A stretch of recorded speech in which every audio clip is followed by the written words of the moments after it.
Hi, I'm Megan Hoffman, a technology integration specialist with the Southwest West Central Service Cooperative. In a previous video, I showed you how to use the AZ Screen Recorder on your Newline Interactive Flat Panel.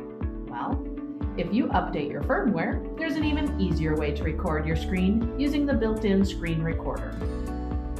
The Newline Screen Recorder is found among the other apps. Click on the Apps button and search for the Fuchsia Screen Recorder app. When you open it, just click the Record button to begin recording.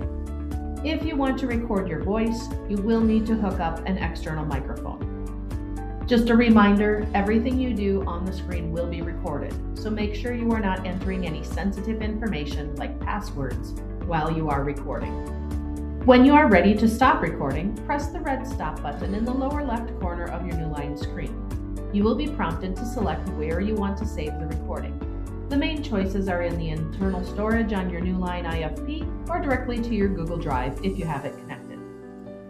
For more information, explanations, and inspiration, check out the SWWC Technology Integration channel on YouTube, and remember to click subscribe.